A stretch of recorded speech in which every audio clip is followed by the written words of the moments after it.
మీరు వెళ్తారని ఊహించలేదు, చెప్పాను చాలాసార్లు. ఎప్పుడు మాట్లాడినా చెప్తూనే ఉంటాను.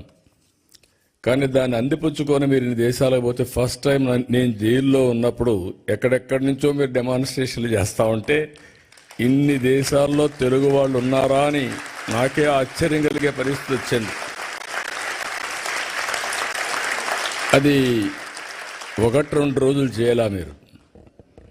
నేను జైల్లో ఉన్న 53 రోజులు నిరంతరం మీరు ఉద్యమాలు చేశారు. దీనికి నా జీవితాంతం నేను అనుకున్నాను. కొంతమంది చనిపోయినా గుర్తుంటారు, కానీ నేను బ్రతుకున్నగానే గుర్తుపెట్టుకున్నారంటే నా జీవితంలో మర్చిపోలేను. అక్కడి నుంచి ఎన్నికలు వచ్చాయి. ఎన్నికల్లో కూడా చాలా సమర్థవంతంగా మేము ఆలోచించాం.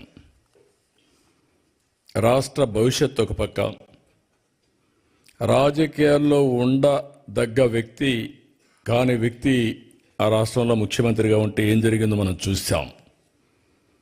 అందుకని అందరం కలవాలనుకున్నాం.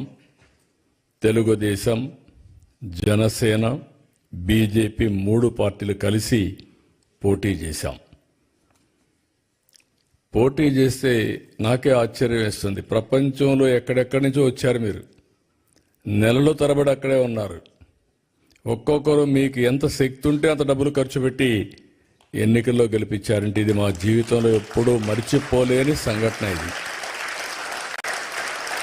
ఇది అప్పుడప్పుడు చరిత్రలో అనుకుంటాం, కానీ ఇంత స్ఫూర్తిదాయకమైనటువంటి జాతి ఉండడం, నేను ఆ జాతిలో పుట్టడం నా అదృష్టంగా భావిస్తున్నా. అందుకే మళ్ళీ చెప్తున్నా, మళ్ళీ జన్మ అనేది ఉంటే మళ్ళా తెలుగు జాతిలోనే పుట్టాలని చెప్పి భగవంతుని కోరుకుంటున్నా. ఇంకొక విషయం మీరు చూస్తే, చాలా దేశాలు చరిత్రలో చాలామంది నాయకులు పౌరుల్ని తయారు చేయడంలో వాళ్ళు ఒక బాధ్యత తీసుకొని చేశారు. ఒక సింగపూర్ని ఒక ఫిషర్మెన్ విలేజ్ని ఈరోజు మోస్ట్ లివబులే కాకుండా మోస్ట్ అడ్వాన్స్డ్ దేశంగా తయారు చేశారు. ఒక పబ్లిక్ పాలసీలో ఆనాటి పాలకులు లీ కువాన్ యూ. ఇలాంటి అన్ని దేశాల్లో కూడా మనం చూస్తే ఇదే చరిత్ర మనకు గుర్తొస్తుంది.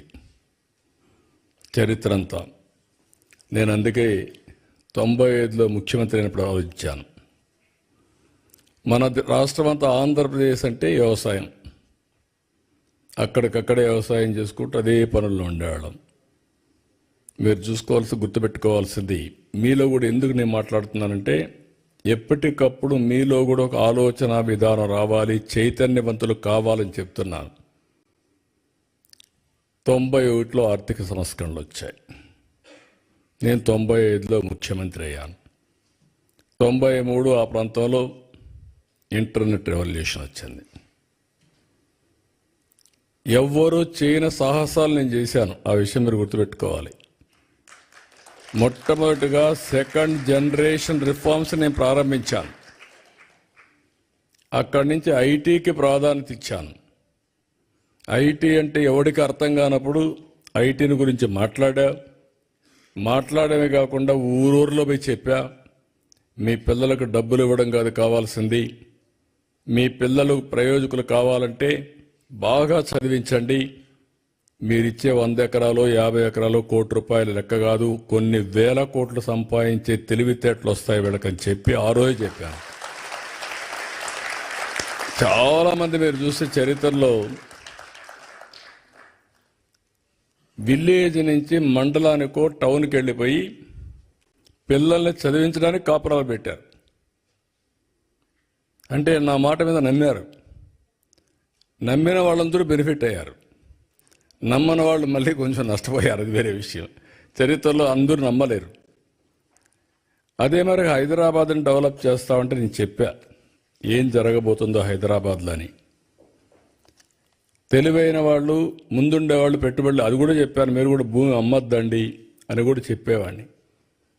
ఇప్పుడు అమ్మేస్తే మళ్ళీ విలువ పెరుగుతుంది, అప్పుడు బాధపడతారు, ఏదో అవసరం కొద్దికే ఇచ్చేయమని చెప్పాను. ఈరోజు హైదరాబాద్ వల్ల తెలంగాణ రాష్ట్రానికి దేశంలో నెంబర్ 1 పర్ క్యాపిటా ఇన్కమ్ వచ్చిందంటే ఆ రోజు నేను వేసిన ఫౌండేషనే దానికి కారణం.